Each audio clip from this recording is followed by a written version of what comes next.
those students at Rutwine, this is your chapter.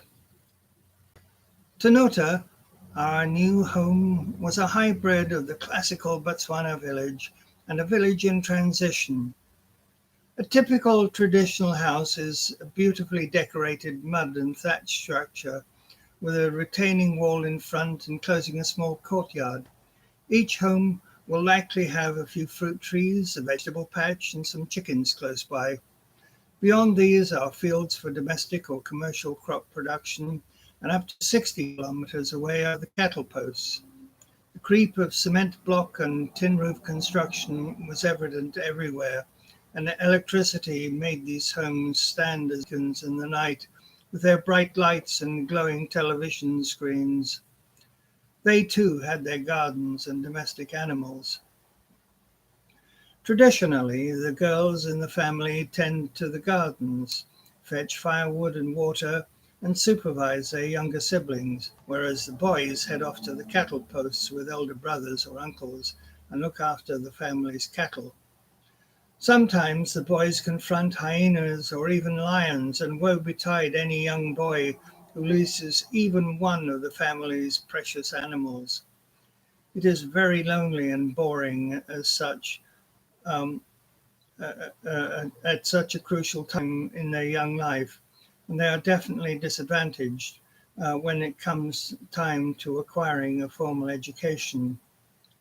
In the 1990s, a child in Botswana had to start elementary school by the time they were 11 years old. That was the law. The girls were able to walk to school as soon as they turned 6, but the boys were often delayed until they were 11. Imagine 11-year-old boys sitting in the same Standard 1 classroom with a group of 6-year-old girls. The matter became more pronounced 7 years later in the junior secondary schools, where 18-year-old boys were sitting in classes next to 13-year-old girls. Tonota is close enough to Francistown to have its own commuters, some riding in on the combis and others rich enough to be able to afford it, driving their own vehicles. The buildings reflected the growing disparity between rich and poor, with new brick and cinder block buildings beginning to sprout satellite dishes, hot water, and solar panels, gradually replacing the familiar traditional huts.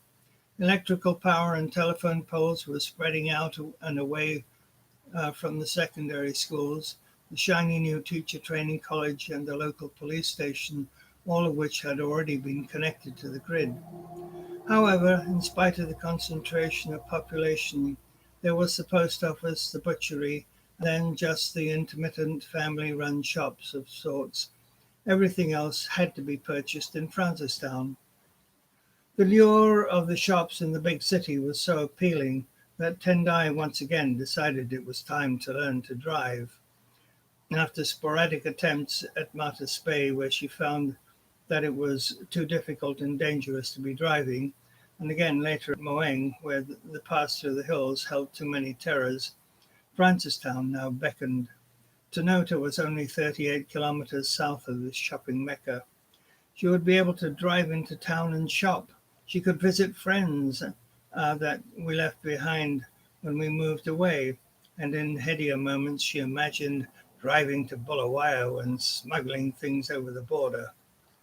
There was just one problem. She was an attractive foreign female wanting to get her license. The driving inspectors were all male. They also ran their own driving schools. Quite innocently, we chose to go the direct route instead of paying for driving lessons.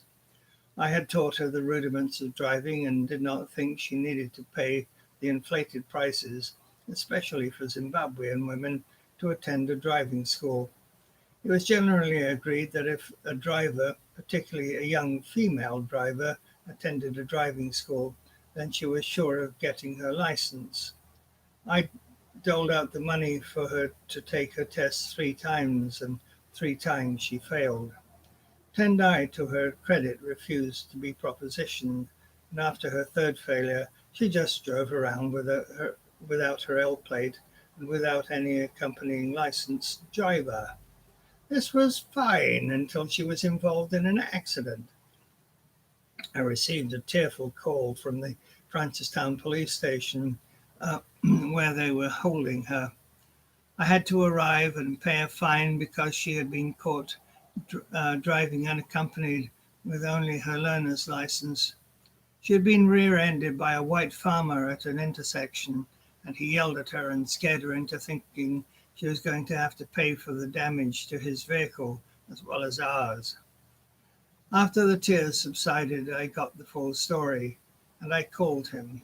He seemed taken aback by receiving a call from a fellow white. But the bluster crept back into his voice until I advised him that he had rear-ended her, so that he must have been driving too closely and wasn't paying proper attention. Could I have his address so I could collect the details and go and discuss the matter with his insurance company? Click. The phone went dead. Unfortunately, after the incident, Tendai became a target for a particularly officious young policeman who used to lie in wait for her. It didn't stop her, but she discovered more ways into Francistown than I ever knew about. Tendai also took great interest in some of the expatriate teachers who returned from abroad after they had renewed their contracts. The Mauritians in particular were thinking of making a bit of money by purchasing attractive T-shirts from home and selling them locally. However, the wives would be assigned to the actual task of doing the selling, and they were hopelessly shy. Tendai was fairly ruthless, so she asked him to trust her with the merchandise. Then she ran around to the bottle stores in Tonota, a couple of chic clothing stores in Francistown, and managed to get outrageous prices for them. She not only split the profit with the Mauritian wives and made a bit of her own spending money, but she also created a small companionable social group for herself. Through the Mauritian wives, Tendai was introduced to the local Catholic priest, who was originally from the Philippines. She made arrangements for him to start up a preschool in the church. Richie and Julia met some new playmates, and Tendai again managed to earn a bit of her own money, which became very important to her. With a bit of help from Father Ignacio and myself, she put in an application to the Kalahari breweries in Habarone to buy some playground equipment. We had been visiting the Chipangali Wildlife Refuge outside Bulawayo and run across a wonderful playground with slides and climbing structures. Tendai decided it would be a wonderful addition to her little school. She located the manufacturers, costed the individual structures, and sent a letter to the brewery. Much to our combined delight, the funds appeared. The builders kept to the agreed-upon budget, and a few weeks later, the school had a shiny metal slide and climbing stairs. In Botswana, without any shade trees nearby, it became something of a challenge to find the best time for the children to play on them, but they were durable and always looked very appealing. My duties as a new deputy headmaster required me to schedule timetables, organize coaches, deal with coverage when teachers were absent or ill, assist with stacks of paperwork, and handle discipline. The last requirement did not suit my personality, as there was an expectation that I should beat students who were sent to me with a sjambok, a rawhide cane that left dark welts. I had not counted on the toughness of the kids, and I soon earned a reputation of being a bit of a wimp. I only beat 5 students in the course of 2 years, but several students managed to make the appropriate sounds as I strapped the cushion on one of the office chairs. Most of the time, I assigned them to work alongside the head groundsman cutting grass, leveling the school grounds and gardens, clearing the weeds from the patches, and dealing with toilet issues. To my surprise, the kids were all said they preferred being beaten. Why? I asked them just before I left. Because the beating is over quickly, came the reply. Yes, it does hurt, but you forget about it in 5 minutes. Your punishment used to take us at least half an hour. That is a very long time. Mr. Malawa was a Shona who had married a local woman after migrating from Rhodesia many years before Zimbabwe gained independence. He was wonderfully patient and truly had the gift of green fingers. He and his bushman assistant were like human bulldozers as they removed the debris and rock from the school compound, creating rockeries and lawns in their wake. I asked if he would consider looking at my yard, and within a matter of weeks he had scoured the riverbed for long strands of hardy grasses and planted them in rows across the grain of the garden. Because we were on tap water, it didn't take long before he was back with a slasher chopping the grass so we wouldn't be surprised by snakes. He also grew vegetables and planted some pepper and papaya trees in the yard.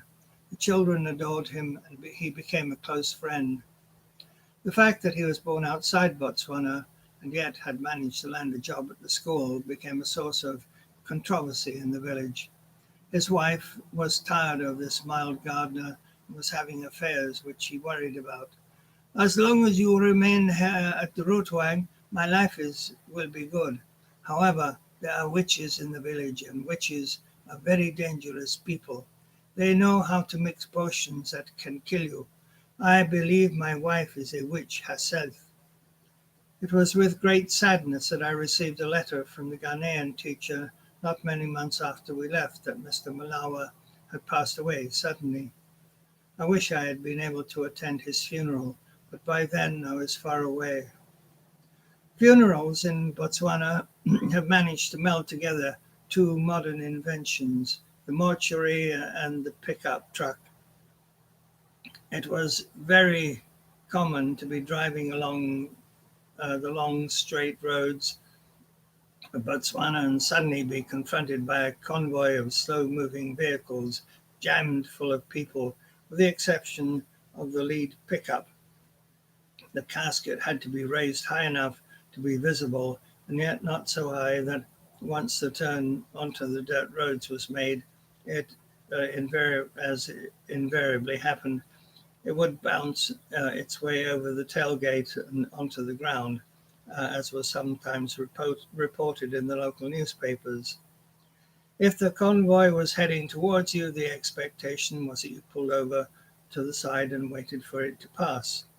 Unfortunately, foreigners coming from behind would mistake the intent of others and charge ahead as fast as possible, sometimes with fatal consequences. Heaven help you if you decided to overtake a funeral profession because they would close ranks and block you from re-entering the flow should a vehicle be approaching from the other direction. The mortuaries at the hospitals were very good at preserving the bodies for relatively lengthy periods of time. This allowed families to phone distant relatives and so that they could all congregate on a specified day and take the body back home. In the past, bodies would putrefy very quickly in the hot sun, so funerals took place with whoever was around and wakes were held later. Nowadays, they just gather everyone together while the body rests in the hospital. I had the misfortune of having to see through the funeral of Oratile's older sister.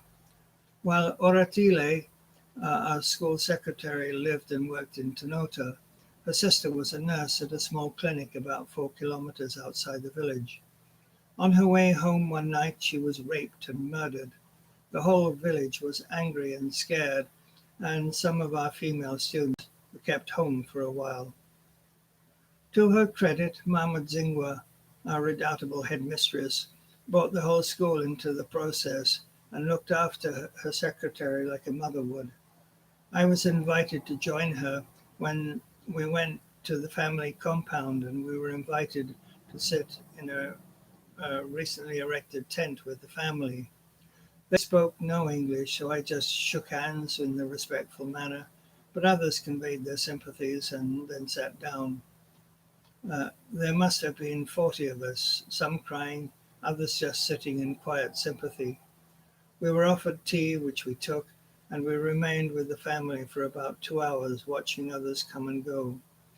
Sometimes a spontaneous song would break out, but it was muted and brought on some tears. 2 days later, the body was fetched from the mortuary. There must have been 1,000 mourners present as her coffin was driven from the family compound to the graveyard. After prayers, we all dug a shovelful of dirt and threw it on top of the casket, shook hands with the family, and then returned to the compound. We were fed, drums were played, people sang, and then all went home. The family had to provide food, but it was the clan members who had done all the preparation and cleanup. Every African has a totem, and those who were from the same totem as Oretile, uh, whether they knew the family or not, gathered on this occasion and supported the family through the troubled times. It gave me a huge appreciation for the interconnectedness of the African tribe and how stupid the lines drawn by a few colonial bureaucrats 100 years earlier made absolutely no sense. Indeed, those lines have caused so much division and bloodshed, and in Botswana it is ironic that English, the language of the oppressors, has become the lingua franca of the post-colonial era. Setswana, the language of the majority Botswana people, has become the official language of the country, which means that 13 other tribal groups present in the country send their children to school, and on the first day they are greeted in a language that they do not understand. Every year, the school was able to go on a trip to a game reserve. I didn't know if I could sufficiently describe Botswana to someone who has never been there and do it justice. I can try and conjure up images of endless skies and endless horizons, countless things that have spikes on them, or vast herds of impala and kudu, dozens of water buffalo and herds of elephant, and the racing improbabilities that are small herds of giraffe, which seem to eat up spaces with each gigantic stride. True, Botswana is all that, but it is so much more. It is a state of mind. We set out for our amazing adventure at around 10 a.m., even though we should have left 2 hours earlier to be on the safe side, as the park gates closed at 6 p.m. Picture a 10-ton truck, open, at the back, crammed with an assortment of bags, boxes, and suitcases, not to mention cooking equipment and the one enormous military tent government issued, and with a stack of poles that no one had yet figured out how to assemble prior to our departure, and 60 students holding on for dear life. Richie was allowed to come along too, and was turning 3 midweek. I don't know what possessed me. However, he was the least of my worries on the first day. Moses, our driver, was acutely aware of both the distance we had to cover and the time restriction. We were heading to the northern border of Botswana. Opposite our nice national park, just on the other side of the Chobe River, lies the Caprivi Strip, one of the most active corridors where the South African security forces regularly tangled with SWAPO freedom fighters, especially after dark. So, turn up after dark and forget about getting inside the park. Dukwe is a government refueling outpost between Francistown and Nata. We stopped there and filled up both the regular and the auxiliary tanks, and figured we would have sufficient fuel to reach Kasane, the entrance to Chobe National Park. It was here that Ma Senono, our redoubtable school bursar, was informed of a call from a very angry Mama Zingwa, headmistress of Rutwang Community Junior Secondary School in Tonota, Botswana, who knew we would be stopping there. There was a message. You left behind the letter of permission to enter the park. Call immediately. Would we have to return and set off the next day? with a permit that would already be out of date. Several phone calls, or rather, a couple of phone calls dialed several times because that was what the system was like in Botswana at the time. Things were sorted out with the gates at Chobe. They were to expect us and meet us when we arrived, which now would be late because we had been delayed. Our spirits soared as we headed out onto the road, and in the back the students began to sing and stamp their feet. We were moving at a little over 80 miles per hour along the straightest stretch of road in Africa in an open truck. What could possibly go wrong? A herd of elephants crossing the road shortly before dusk did slow us down somewhat, and the fact that we missed the sign for Chobe in the dark meant that we reached Kasane instead, as it is the point at which trucks catch a ferry and cross the Zambezi River to Zambia. It is well situated with large parking lots and not much else because the border also closes at dusk. This is partly due to the fact that it was situated close to the nearby conflict zone. Also, we all expected to spend the night in the truck. Sandwiches were handed out and everyone did their best to find washroom facilities. At around 7 p.m., a vehicle drew up beside us. A very genial ranger jumped out and announced that he had come in search of us. If we would.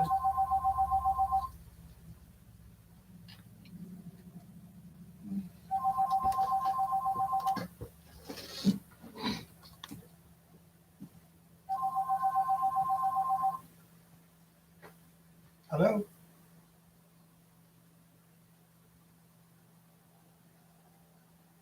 Hello? Hello? Hello? Hi, Ray, it's Jane. Blessing's on her way up to see you. Oh, cool. Okay. She'll be there in about 5. All right. Okay. Okay. Oh, there she is. Never mind. Okay.